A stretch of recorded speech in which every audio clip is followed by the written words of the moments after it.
Hey guys, welcome to Celia's playlist. Today I am here with John from Roots Reverie, who is a pop rock folk artist and a producer. Hey John, how's it going? Hi, Celia. Pretty well. How are you? I'm good. We're going to start out today with a little bit of information on your musical history. So, where did, I guess, your roots in music come from? Ironic choice of words. I like it. So I've been around for probably about 20 years making music professionally or semi-professionally. I started off in a couple of different bands that were partially based in Westchester, partially based in Manhattan, partially based in Long Island. Mm-hmm. One of them was called Sarah's Redemption. Our big Long Island claim to fame was playing the 2009 Warped Tour at the Uniondale stage at Nassau Coliseum.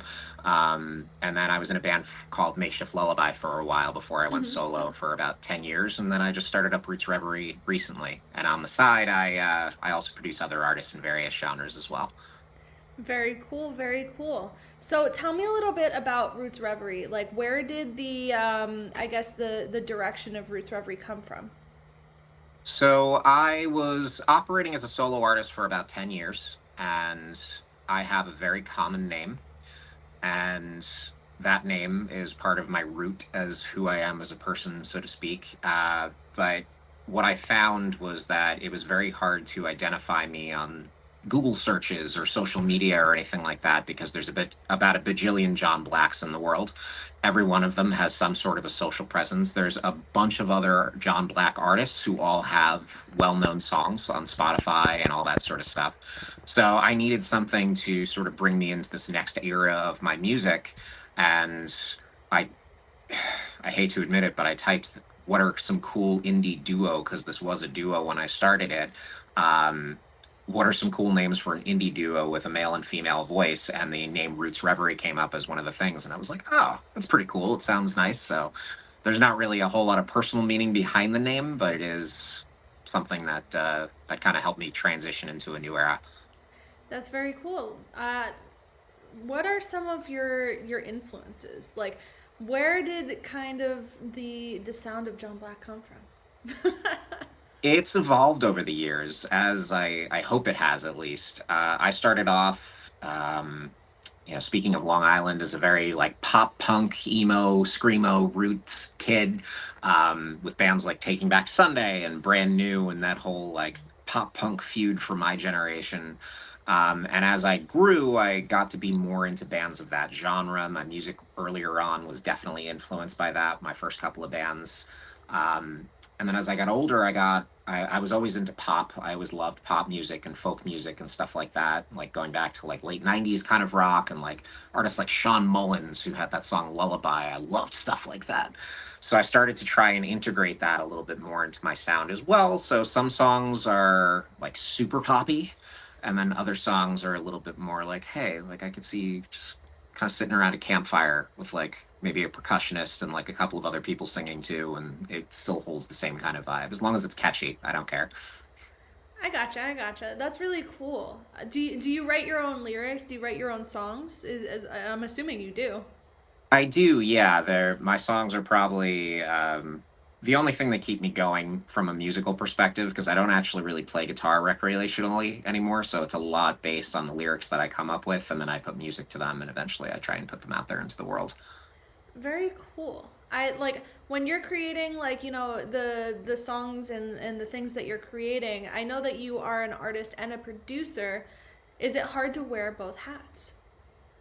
Sometimes I'm a little bit older these days, which is weird because you generally don't see a guy who's in his late 30s starting a band, like trying to get that going. And we're in that process now that we're done recording and about to release the debut album and everything like that.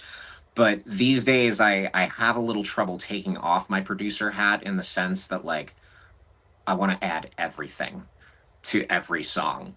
And not every song requires that. So something that I've been trying to step away from is overproduction now that I have those tools available to me, that technology is there.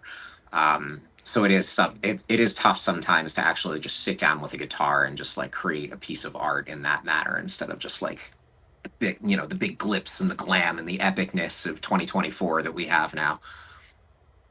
I think I needed to hear that because I'm that person that's like, but we have all the bells and whistles. Why are we Yes. not bells and whistling? Because Hmm. like I think that, what I'm learning right now actually is like how to ride that line and where that finesse is. So I guess my question to you is how do you go about making those types of creative choices?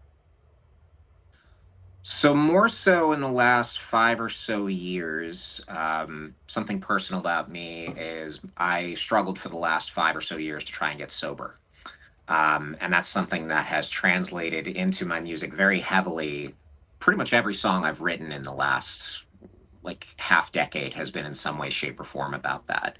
So recently I've had to kind of sit down with myself and ask, like, what am I trying to convey here? And is it authentic? And is it helpful to another person who may be going through the same thing? And for a while, I was sitting here thinking, like, all right, there's no money in actual physical music sales anymore unless you're like Taylor Swift status or something like that. And you're selling like a bajillion vinyls every, clogging up an entire industry with the sheer volume of what you're putting out into the world. But how does one artist make money? Am I doing this to make money? Whereas I was trying to pitch myself to sync licensing for a while. So overproduction city, like, all right, let's put all the stomps and claps in, and let's put like 18,000 different synth layers and all that other stuff. Versus, am I just trying to put a message out there that's a message of hope and something like that? So these days, I kind of have to just sit down and really take an honest look at whatever I'm doing and start with a piano part or a guitar part, or if I just have like, some melody in my head that I've been humming and just say like, okay, like what's my message here? And usually within about a week or so of that initial thing, I have either overproduced the hell out of it and I abandon it completely, or I've decided like, okay, this is going to be just something a little bit more scaled back. I like that process, like of figuring that out. Because obviously, if you're doing something for like the I guess sync licensing, I would say is kind of like the corporate route. The Yep. corporate route of like music, you can do sync licensing for like TV shows. You could do that for commercials, but you could also do like an online database. Like I've used like Artlist and Vado Elements. Like there's different ways that you can go about that, but you're doing it at the max level rather than at doing it in a way that may connect better because it's in more of like a corporate landscape. So, would you say that like, that kind of peeling back some of those layers for Roots Reverie has given you like, the ability to influence the emotion within your songs a bit more? Like kind of putting it in that like folky side of pop rock? Yeah, absolutely. I think there's so how do I put this? So when I first had written the batch of songs that ended up on Rebirth, which is coming out in April. They all sounded completely different to what they sound like now. There was a lot of like dance and hip hop driven beats behind it. There was, I don't think, a guitar across the entire spectrum of songs, which is my first instrument. It's my first love. And there was a lot of overproduction. There was like very apparent use of auto tune and melodyne and things like that. And people around me loved it. They were like, "Hey, the lyrical content's great. It doesn't sound like you. It doesn't sound like the writing that you have become known for as an artist, and it doesn't sound like the John that we know and love. So, like, what's next? Like, how are you going to perform these songs live?" So when I came to record Rebirth, I said, "Okay, it's just going to be me and an acoustic guitar." And then it was okay. It's going to be me and an acoustic guitar and a piano. Okay, it's going to be me and an acoustic guitar and a piano and some strings. Let's get some drums in there too. And it just grew, and now it turned into an actual rock record where it was just going to be me. But still, even despite that level of production, I still feel like it sounds a little bit more real than the old recordings did, because the intention behind them wasn't for marketing purposes. It was more for putting an actual album's worth of material together that tells a story, as opposed to just a series of songs that are like, hey, it doesn't really matter what it says, just sounds good, so we're going to throw it in the back of like Grey's Anatomy or something like that. I gotcha. I gotcha. So I want to circle back to wearing the producer hat and also being the artist. So I know that that's an extremely helpful thing for making sure that the sound that's in your head is going to be the sound that's in front of you. But do you do everything yourself, or do you work with other people within that process? So right now, I am capable of pretty much producing any instrument, thanks to, yay, technology has allowed us to be able to make authentic sounding versions of any instrument on the planet. That's and stuff that we haven't even invented yet. So I can do all of that stuff, what they call in the box in my recording software. And I tend to do a lot of that writing on my own. I do work with a drummer who's also going to be my live drummer named Chris. So he, during the pandemic, just as stubborn as I am when it comes to like setting up the perfect rig and all that stuff, he decided he was going to set up a home recording rig in his basement, and he now does remote tracking for me. We did this entire record only seeing each other twice, which was pretty cool. We had an outside bassist contribute to some of it. I did some of the other bass parts because he had an unfortunate health diagnosis about halfway through, so he had to stop playing bass altogether, which I'm like, Oh no. I can't even imagine. So I did the bass. We had an outside drummer, and then we had outside vocalists contributing as well to certain like parts that sound more like a choir, or there are female-driven parts on there that we're trying to get to the point where we can reproduce them live. But for the most part, the writing piece of it, I did 100% on my own, and I hire out, so to speak, even though most of the people are involved, or it's kind of like a barter service, contributing things like percussion and drums and backing harmonies and things like that. That's really cool. I guess my follow up question to that would be how do you communicate, like, or how have you had to learn to communicate the things that as a producer you have in your head with the people that are going to be contributing the other parts of the project? So there's an old joke that like the lead singer of the band is sitting in a studio and he's looking at the drummer and he's holding his guitar and he's going like, yeah, but I wanted the part to go like bop bop, whap or something, and the drummer's just looking at him like, I got no idea what you're saying. So technology has actually helped quite a bit in those respects, because if I'm thinking of a particular type of drum part, now I can go through a roll of different types of beats and progressions, they call them, or whatever, in my studio software that can allow me to say like, hey, here's like a drum roll that you're looking for somebody to try and reproduce.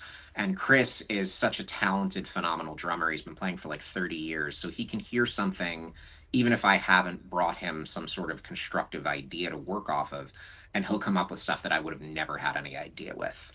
And I think I'm really fortunate now versus where I was 20 years ago, when I was first starting with like those little like pencil mics that used to come with the PC, and like my Casio keyboard. And I'm like trying to hang the mic over that to like get some sound out of the speaker to produce something that's out of time.